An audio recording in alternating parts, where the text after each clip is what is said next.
Magandang araw po sa lahat ng inyong tagapakinig sa channel ninyo.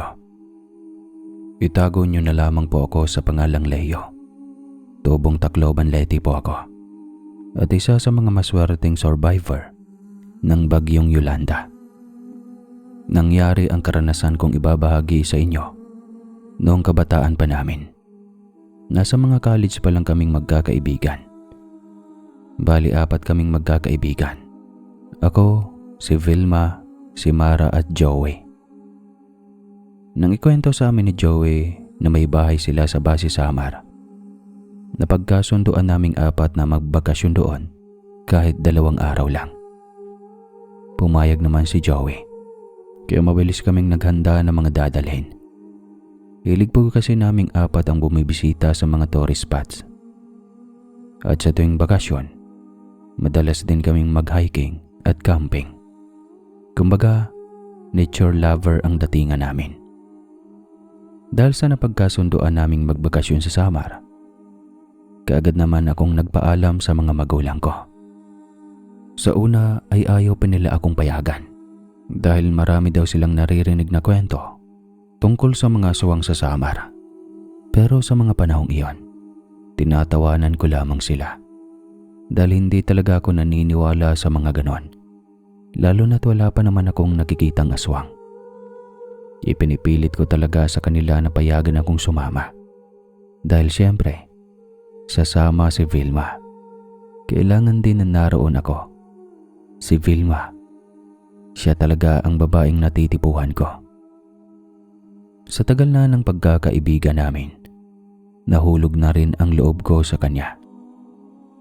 At dito nga ay napapayag sila nanay at tatay na sasama ako sa mga kaibigan ko. Sa araw na aalis kami, sa bahay nila Joey kami nagtipon.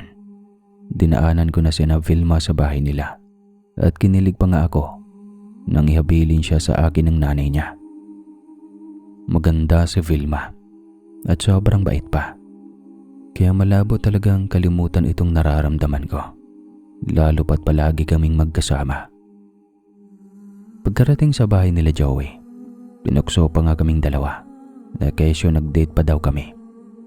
Napansin ko naman na natahimik si Vilma at halatang nahihiya ito. Kaya naman iniba ko na lang ang usapan. Hindi naman ganun malayo ang base sa Tacloban. Kaya kahit kung hapon na kami bibiyahe, hindi naman kami aabuti ng gabi sa daan. Masyado talaga kaming nakampante sa mga panahong iyon ni hindi namin naisip na baka magkaaberya ang mga motor na dala namin. 2 motor ang gamit namin, isa sa akin at ang isa naman ay motor ni Joey. Nang marating namin ang makasaysayang tulay ng San Juanico, hindi ko maiwasang mamangha dito.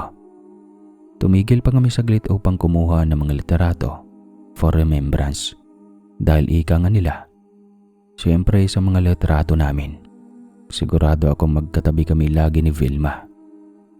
At alam niyo ba kung anong cellphone ang ginagamit namin? Decapad lang na may camera, yun lang. Masaya na nun kapag may picture na ganon. Wow, sobrang ganda naman pala talaga ng tulay na to. Ngayon lang ako nakapunta dito. Puri pa ni Vilma dito. Kasing ganda mo. Bulong ko pero alam ko naman na hindi niya iyon maririnig masyado. Alam niyo ba may kwento sila tungkol sa tulay na to? Sabi nila, may halong dugo daw ang ginamit sa paggawa dito, kaya ganito katibay. Wika pa ni Joey. Pero tinawanan lang namin siya.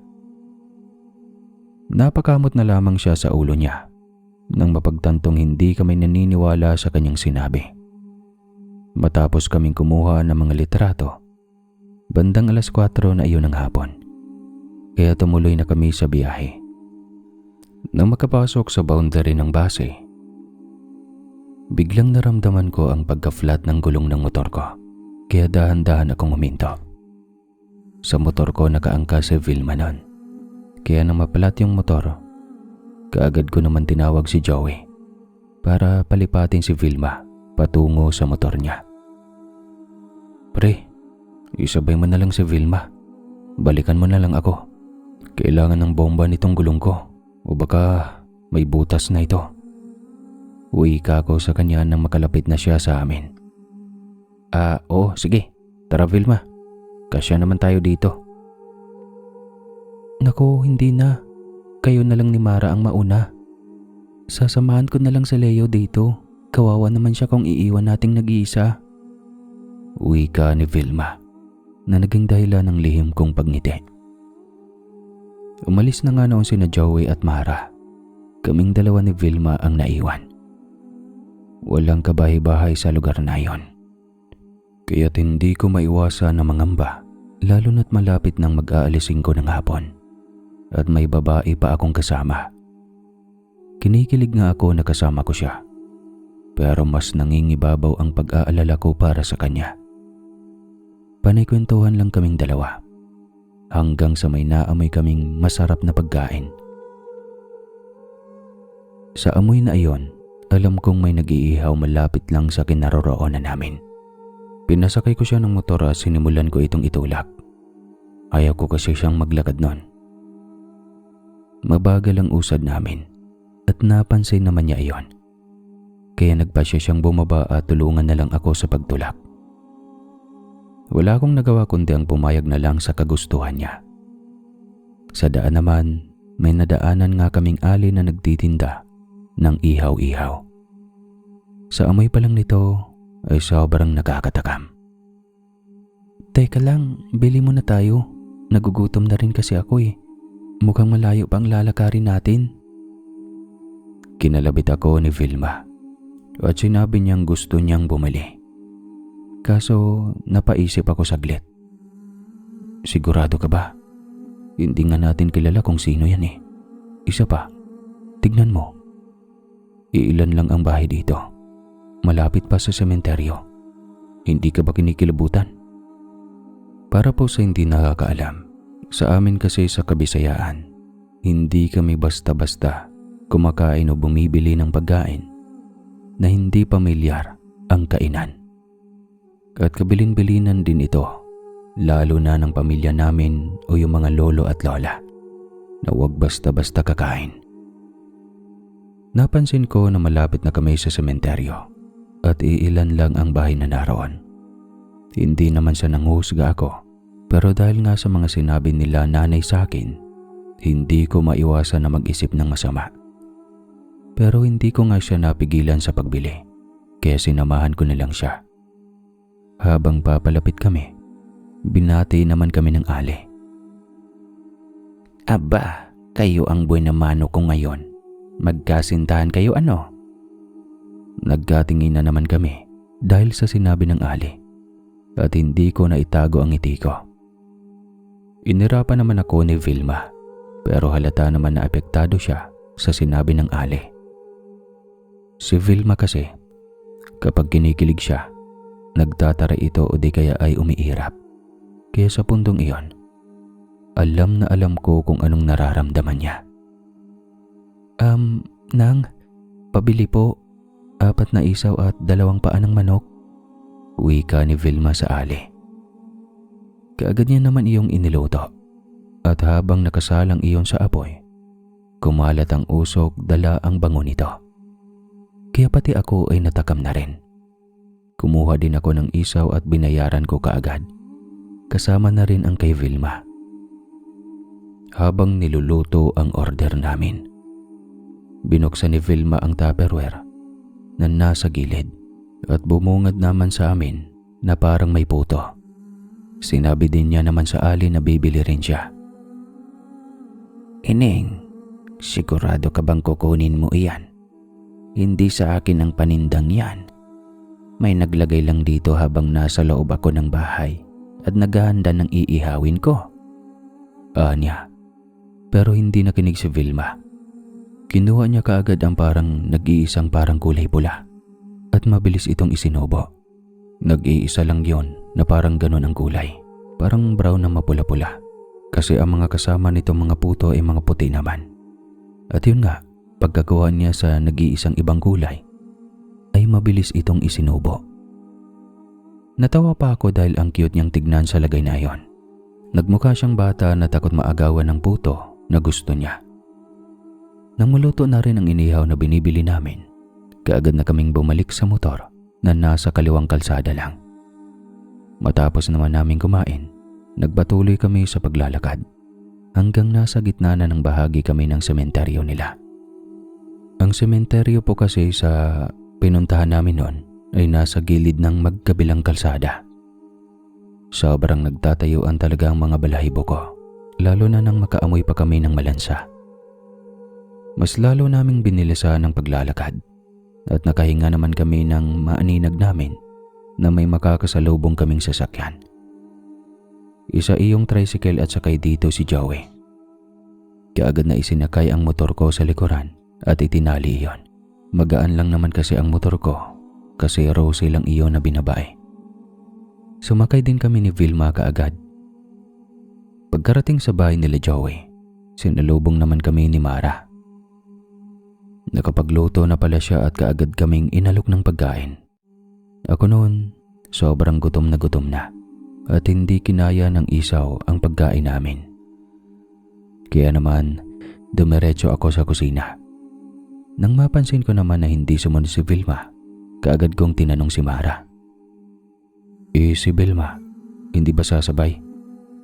Busog daw siya Ano bang kinain niyo? Bumili kami ng ihaw-ihaw sa daan, pero nabusog siya doon. Grabe naman. Kaunti lang nun baka pagod lang yon. Wika ko at inisip nga na napagod lang siya. Kaming tatlo ang kumain at matapos namin kumain, nagpahangin pa kami saglit sa labas. Hanggang sa nadaanan kami ng isang manong at tinanong kung dayo lang daw ba kami. Kaya pinaliwanag ni Joey ang lahat at umangaw-tango naman ito. Pero bago pa siya umalis, binalaan kami nito na wag daw tatanggap ng pagkain na bigay ng hindi kakilala. Walang problema iyon sa akin dahil hindi naman talaga ako mahilig sa mga bigay-bigay.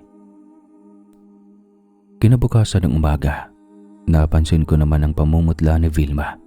Bigla kasi itong nagsuka at muntik ng himatayin. Mabuti na lang ay nasalo ko siya. Nagbiro pa nga si Joey na magiging tatay na raw ako, kaya binato ko siya ng unan. Nagpaliwanag naman si Vilma na nahihilo nga siya at sumasakit ang tiyan niya. Pero malabong buntis siya dahil wala siyang nobyo. Kaya parang nabunutan ng tinik ang dibdib ko. Akala ko kasi ay may inililihim siya sa amin. Mabuti na lang talaga ay wala. Dahil kung nagkataon, baka umiyak ako ng ganito. Di joke lang. Kupuang. Tinanong pa namin siya kung kailan nagsimula ang nararamdaman niya. At sabi naman niya na noong umaga lang daw yon. Pero bakit ka nagsusuka? Ano bang nakain mo? O baka naman, hindi ka sanay sa biyahe. Nakamotor naman tayo tsaka malapit lang. Baka nalipasan ka ng gutom. Hindi ka pa naman kumain kagabi.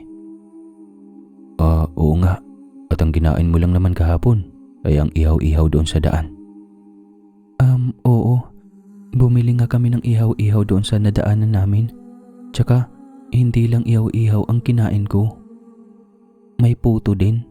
Ang sarap kasi nun Wika ni Vilma. Napatingin naman sa amin si Joey at sininyasan akong sumunod sa kanya. Sa kusina, kinausap niya ako kung may nararamdaman din ba akong kakaiba. Pero dahil wala naman akong naramdaman na kakaiba, sinabi ko sa kanya na ayos lang ako. Hindi ko siya kaagad naintindihan kung bakit siya nagtanong ng ganoon. At sinabi pa niya na hindi raw dapat kami basta-bastang bumibili sa hindi namin kakilala. Ano pa ba ang magagawa namin? Nangyari na. Mabilis na lumipas ang maghapon. Pagsapit ng 4:00, napansin ko naman na umayos na ang kalagayan ni Vilma. Maayos na siyang nakakatayo at hindi na rin siya nagsusuka.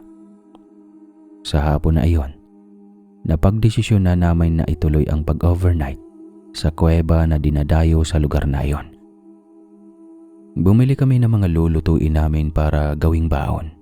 Pero habang namimili kami, Isang matandang lalaki ang humawak na lang bigla sa palapulsuhan ni Vilma. Tinitigan siya nito sa mata. Naramdaman ko ang pagkatakot ni Vilma sa ginawa ng Manong, kaya kaagad ko itong sinaway. "Manong, anong ginagawa mo?" Ay nako, delikado ang lagay mo, Ining. Kaagad naman na tumalikod ang matanda matapos siyang magsalita. Naglakad ito palayo sa amin. Si Vilma naman ay lumapit sa pwesto nila Joey na namimili ng karning iihawin namin kinagabihan. Ako noon ay natulala din. Subalit nagulat ako sa ginawa ni Vilma. Kumuha siya ng isang may kaliitang hiwa at inamoy-amoy ito ng balihim. At ang pinakamasakla pa, dinilaan niya ito. Kita ko pa ang panginginig nito. Mabilis naman akong tumakbo para bawiin ito mula sa kamay niya. Sinamaan pa nga niya ako ng tingin dahil sa ginawa ko. "Ayos ka lang ba talaga, Vil? Kasi kung hindi, pwede namang bukas na lang tayo magpunta doon." Nag-aalalang wika ni Mara, sabay hagod sa likod nito. Umiling naman siya at sinabing ayos lang siya. Kaya nang matapos ang pamalengke, lumakad na kami patungo sa kuwebang sinasabi nilang dinadayo raw. Namangha kami sa sobrang ganda ng loob nito. Kumuha kami ng maraming litrato at nang bandang 5:00 ng hapon, itinayo namin ang tent di kalayuan sa kuweba. Gumawa din kami ng bonfire at doon namin iniluto ang mga karning dala namin.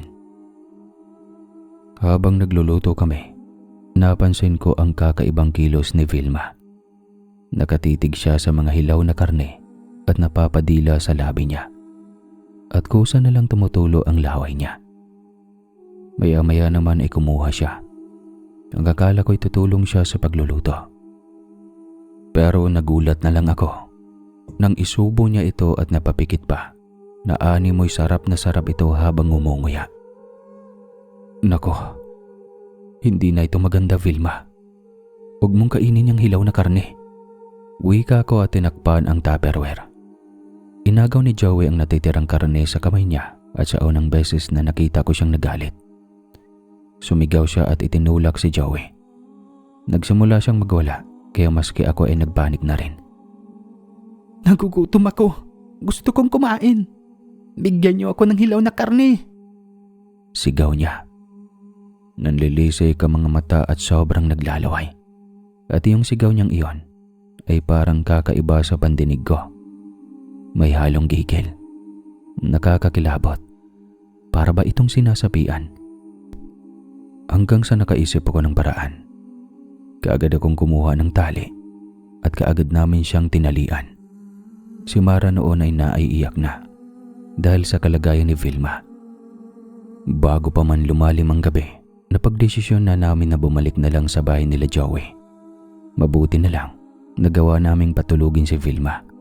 Kaya natigil ito sa pagwawala. Ako na ang nagdala sa kanya pauwi. Kahit may kabigatan ay hindi ko ininda iyon. At hindi namin siya kaagad kinalagan ng tali. Dahil natatakot kaming magwala ulit siya kapag nagising ito. Sa gabing iyon natulog kaming 4 sa iisang silid lang.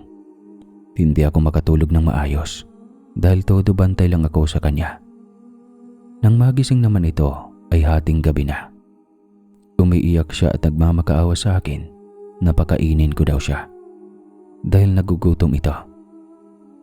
Binigyan ko siya ng pagkain, sinubuan ko siya, pero tila hindi niya iyon malunok.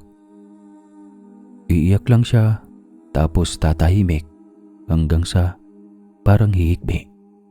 Ganon ang nangyayaring senaryo. May pagkakataon pa nga na nakakatulog na ako. Kapag gumagalaw siya, ay nagigising na lang ako ng biglaan dahil sa gulat.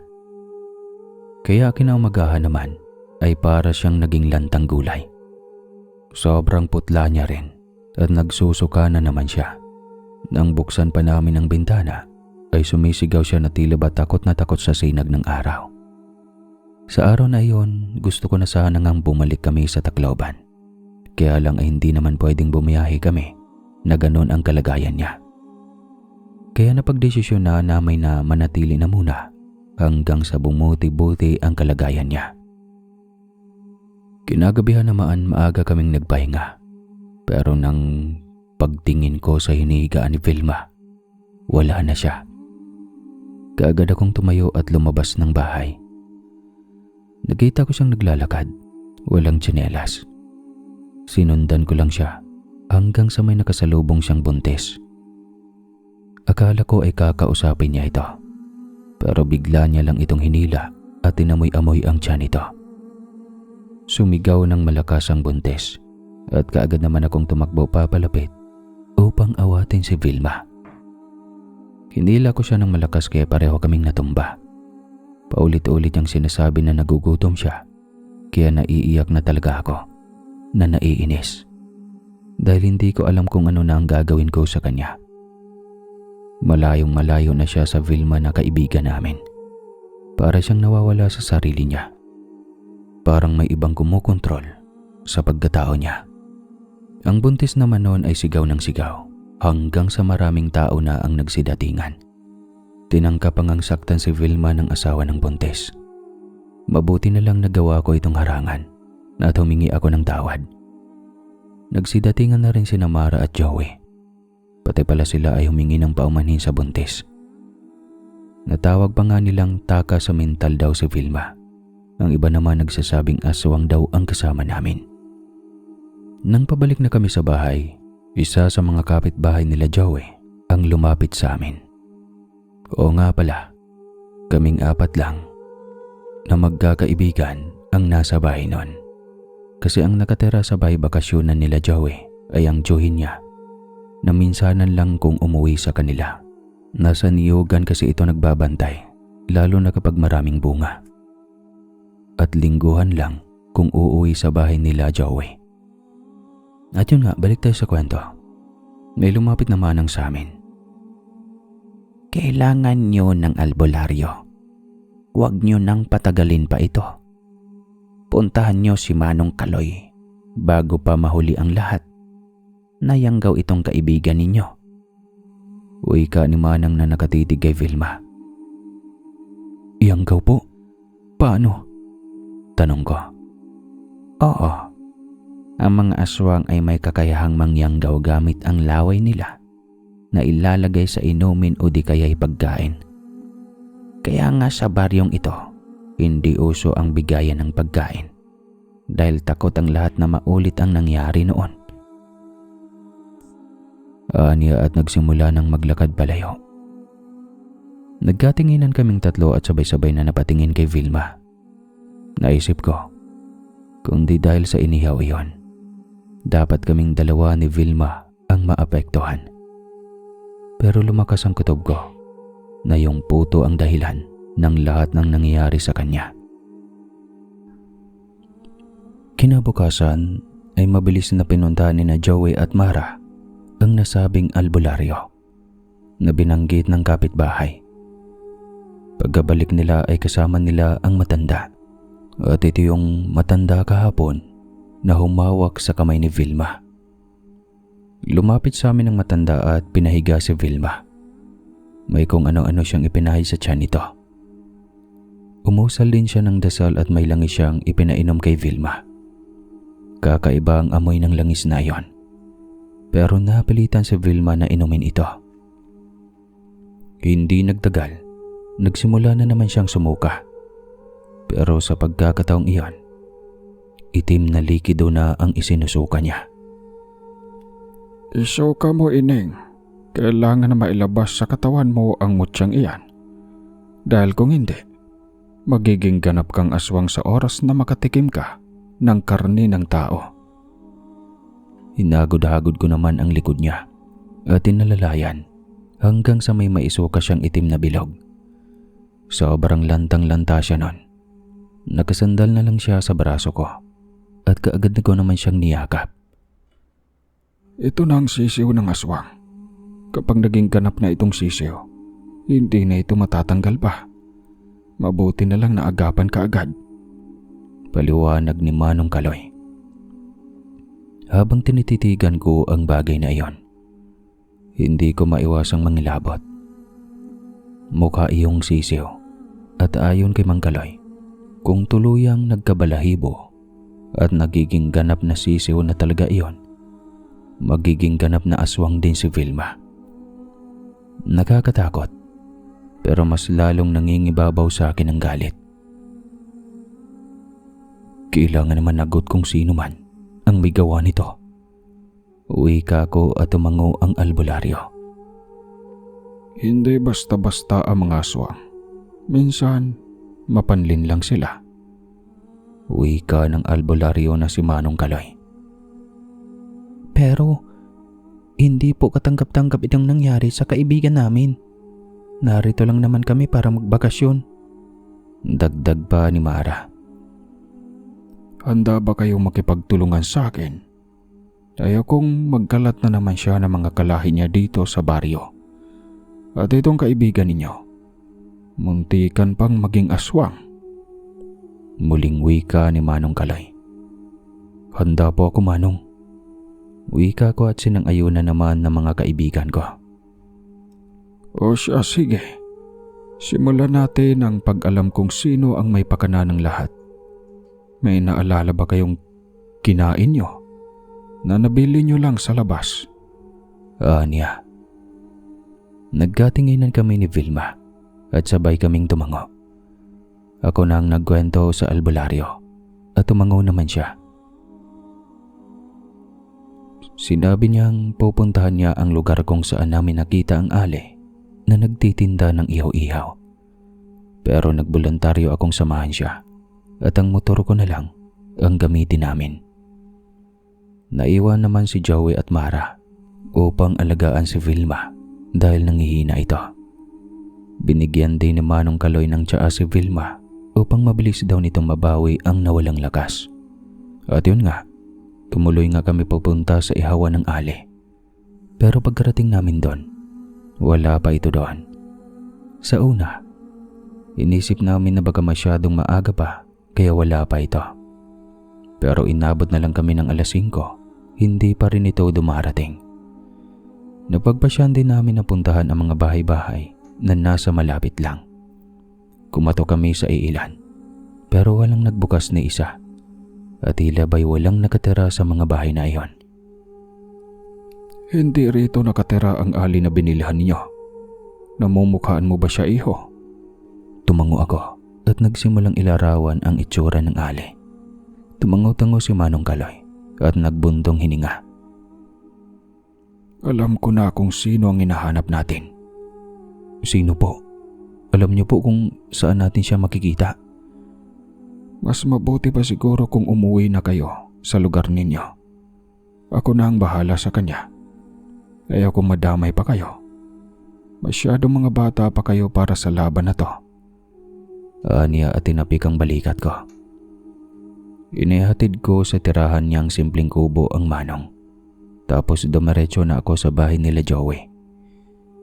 Naabutan ko naman na kumakain na si Vilma at ngumiti na ito nang makita ako. Leo, salamat ha. Pasensya ka na rin. Masyado ko kayong naabala. Lalo ka na. Uwi ka nito. Ano ka ba? Hindi ka abala. Magbalakas ka para masulit natin ang bakasyong ito. Kinabukasan ay tuluyan na siyang naging magaling at lumakas na.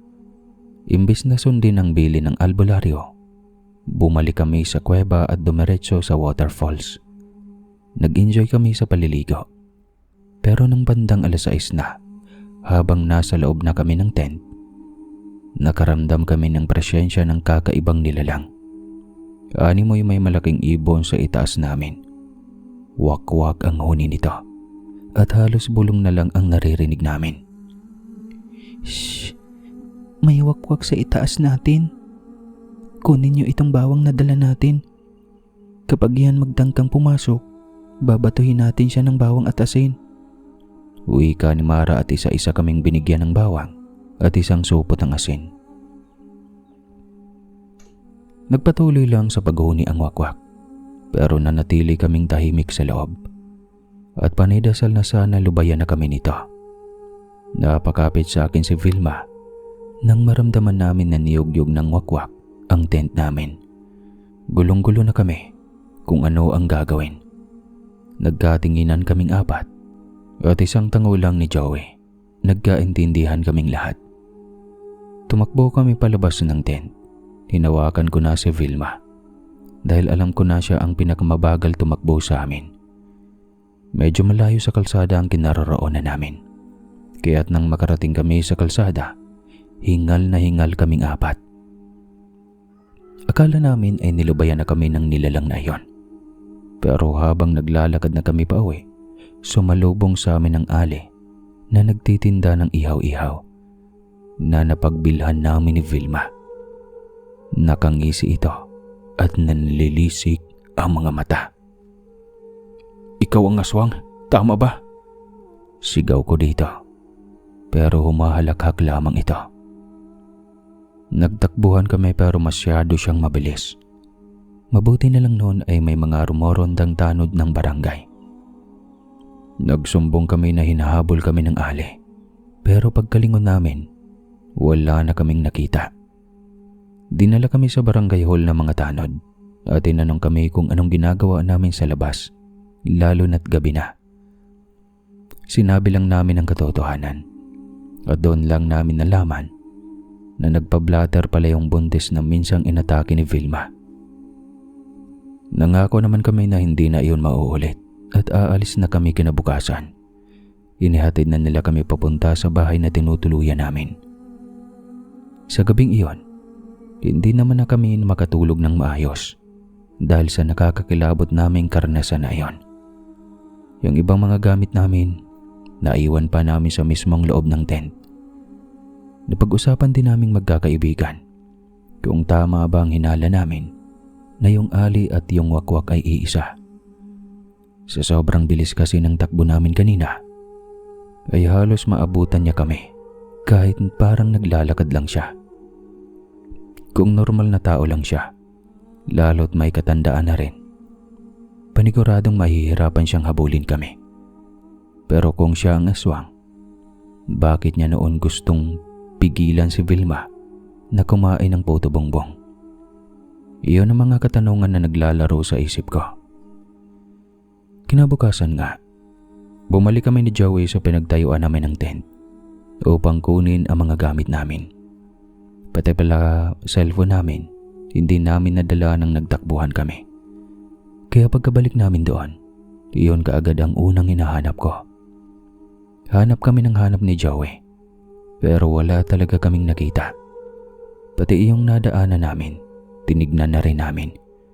Pero wala kaming natagpuan na cellphone para sana sa pangkamera. Dahil doon sobrang nanghinayang talaga kami. Umuwi kami sa bahay na bagsak ang mga balikat. Naiyak pa nga nun si Mara dahil ayon pa sa kanya, sa trauma na inabot namin para lang makakuha ng mga litrato sa mga tanawin na iyon ay nawala pa.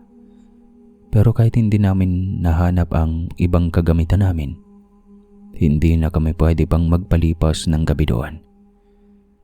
Pinabayaan na lang namin iyon. Sa katunayan, may pagmamay-ari pa nga si Vilma noon na kamera. Pero paglingon ko sa kanya, parang wala lang sa kanya na nawala ang kamera. Matapos namin kumain ng almusal, tinihanda na namin ang mga gamit namin. 8:00 ng umaga kami nagsimulang bumiyahe. Pero pagkarating namin sa kalsadang malapit sa sementeryo, nagulantang kami sa nakita namin. Nakasalubong namin si Manong Kaloy na albularyo. Marami itong sugat na animoy inatake ng mabangis na nilalang. Huminto naman kami upang tanungin kung napano siya. Nang makita niya naman kami, ay nanlaki ang kanyang mga mata.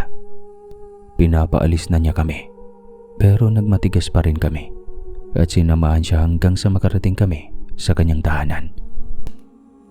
Pinapanood lang namin siya habang ginagamot ang kanyang sarili at nagkakwento siyang nakalaban daw niya ang aswang at dehado siya dahil hindi ito nag-iisa. Nagkatingin na naman kaming apat. Nabalot ng takot ang sistema namin dahil sa sinabi ng Manong. Kung siya nga na albularyo ay nagawang sakta ng aswang, kami pa kaya na mga simpleng tao lang? Nagtanong naman kami kung anong pwedeng maitulong sa kanya. Subalit tumanggi siyang tumulong kami. Pilit niya na kaming pinapauwi, pero sa lagay niyang iyon, hindi namin na kayang iwan siya. Napagdesisyon na namin na samahan muna siya sa kanyang kubo, kahit isang gabi lamang.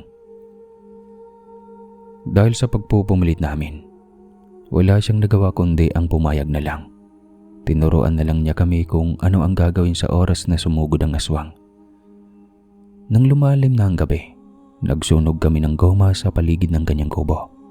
Naglagay din si Joey ng matulis na kawayan sa bubong ng kubo. Ang mga kababaihan naman naming kasama ay nagtulungan sa pagdikdik ng bawang at inilagay namin iyon palibot ng bahay. Nung sumapit ang 11:00 ng gabi, rinig na rinig namin ang huni ng wakwak. Malakas ito at ayon pa kay Manong Kaloy, malayo pa ang aswang. Pero nang humina na ang boses nito, sinabihan kaming maghanda na. Nagulat pa kami nang nagbukas ng pinto si Manong Kaloy. Pakaramdam tuloy namin sa panahong iyon, balak niya kaming ibigay sa aswang, pero nagkamali kami. Lumabas si Manong Kaloy at sumigaw na alam niya raw kung sino ang aswang. Kaya ang aswang noon ay tuluyan na ngang nagpakita. Doon namin nalaman na dati niya palang asawa ang Ali na binilhan namin ng ihaw-ihaw. Pero ang mas nakakagulat, kasama ng Ali ang isang matandang babae na sa tingin ko ay kauri din ito. Nakakakilabot ang ngiti ng matanda, lalo na nang matapat ang titig niya sa akin. Napahigpit ang kapit sa akin ni Vilma at Mara, lalo na nang nagsimulang humakbang ang mga ito. Tinawag ng matanda si Joey na apo daw nito, kaya mas lalong natakot pa ang dalawa naming kaibigang babae. Napatitig pa nga kaming tatlo kay Joey na nanlalaki din ang mga mata. Hindi ikaw ang lola ko. Patay na siya, giit ni Joey. Tumawa ang matanda at tinanong si Joey kung hindi daw ba ito masayang makita siyang muli. Sinabi pa nito na akala daw niya dinala kami ng apo niya para gawing alay sa kanya. Kaagad naman si Joey na humugot ang itak at itinutok ito sa direksyon ng lola niya. Sinabing mang kailanmay hindi niya kami ipapahamak. Nagpaliwanag din siya sa amin na wala siyang kaalam-alam sa totoong nangyari sa lola niya. Ang buong akala niya raw ay namatay na ang kanyang lola Tasya. Inawat ni Manong Kaloy si Joey at siya ang humarap sa matanda. Ikaw na matanda ka. Ikaw ang sumira sa buhay namin ng asawa ko. Sigaw niya at sinugod ang matanda. Pero humarang ang Ali, kaya hinatak namin pabalik si Manong. Ipinaliwanag ni Manong Kaloy sa amin ang nakaraan nila. At nalaman namin na ang matandang iyon ang nangyanggaw sa asawa niya. At sa mga panahong iyon, nasa malayo siya upang manggamot. At nang bumalik siya, ganap ng aswang ang kanyang asawa at nakipaghiwalay ito sa kanya. Ang punot dulo pala ng lahat ay ang lola ni Joey. Naawa naman kami sa kanya, pero ang masakit pa doon, mas pinili ng asawa niya na sumama sa matanda kaysa kumampi kay Manong. Kasi hindi daw kakayanin ng asawa niya na siya ang kasama. Napaiyak si Joey sa nalaman. Diring-diri siya sa lola niya at panayang hingi niya ng tawad sa amin, maging kay Manong Kaloy. Dahil sa mga kwentong narinig namin, nabuo ang isang desisyon na tutulong kami sa pagbuksa sa mga aswang na yon. Unang sumugod si Manong Kaloy at pinuntarian niya ang lola ni Joey. Kahit pa mahina siya, si Joey naman noon dala ang itak. Sumugod din siya sa lola. Nahirapan silang atakihin ang matanda dahil ang Ali ang siyang sumasalubong sa bawat atake nila. Nasa anyang tao lang ang dalawang aswang, pero mabibilis ang kanilang mga galaw. Si Mara at Vilma naman noon ay nakasiksik lang sa isang sulok habang yakap ang isa't isa. Nakayuko lang at hindi tumitingin sa amin. Binigyan ko naman sila ng tig-isang kutsilyo na pwede nilang magamit kung sakaling lumapit sa kanila ang aswang. Matapos kong siguraduhin na ayos lang sila sa loob, lumabas na rin ako at isinarado ang pinto. Pero saktong pagkalabas ko, hinarang ako ng ali. Mabuti na lang mabilis siyang sinalubong ni Manong Kaloy at hinila palayo sa akin. Hinabol ko sila sa sinabuyan ko ito ng asin, pero hindi man lang ito natinag. Tinawanan pa nga ako nito dahil bakit ko daw siya sinasabuyan ng asin. Hindi naman raw ito nakakasakit sa aswang na gaya nila, lalo pat nasa anyong tao siya. Gumagamit pa nga raw sila ng asin sa pagluluto ng pagkain. Nagtataka pa nga ako noon kasi ang sabi nila nanay, ang aswang ay takot sa asin at bawang. Naisip ko tuloy na maling impormasyon ang nakalap nila nanay. Nainis ako noon nang pagtawanan ako ng aswang, kaya hinigpitan ko ang pagkahawak sa kawayan at ibinato ito sa direksyon niya. Pero imbis na matamaan, sinalo lang niya iyon at hinagis palayo. Nakita ko rin na dihado na si Joey laban sa lola niya. Hawak-hawak na siya nito sa liig at pinipilit na ibuka ang kanyang bibig. Natigil lamang ito nang biglang nagsidatingan ang mga tanod at tumulong ang mga ito sa amin, at may mga ilang malayong kapitbahay rin na nagdadala ng mga itak at sulo. Kusang umali sa mga aswang, kaya kaagad kong nilapitan si Joey.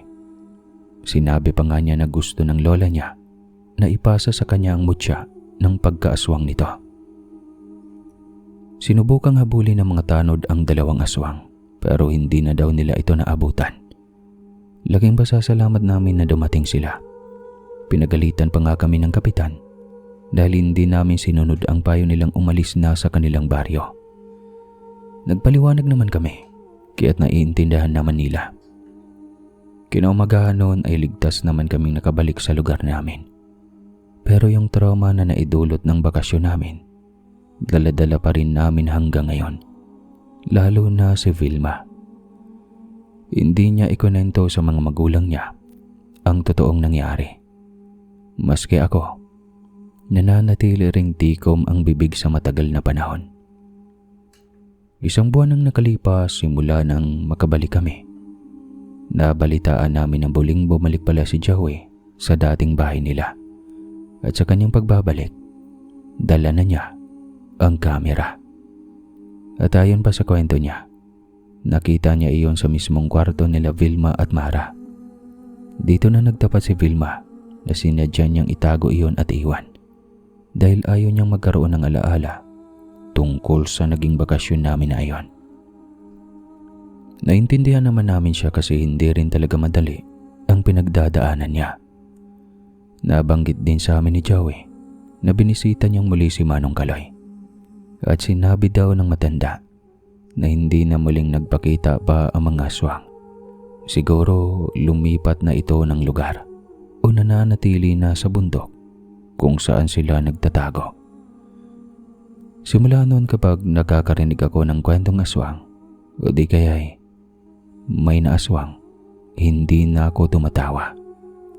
Dahil kami mismo ang nakasaksi na totoo sila at muntikan pang maging katulad nila ang kaibigan naming si Vilma. Lumipas ang mga taon, sulit pa rin ang naging samahan naming apat. Pero sa ngayon, asawa ko na si Vilma. Ang sarap pala niya. May 3 na kaming anak at hindi kami basta-basta pumapayag na sumama sila sa mga kaibigan nila sa probinsya. Natatakot kasi kami na baka mangyari din sa kanila ang mga naging karanasan namin noong nagbakasyon kami sa kabilang lugar sa Samar. Hanggang dito na lang po ang kwentong ito. Muli po, ako po si Leo Mendez ng Tacloban.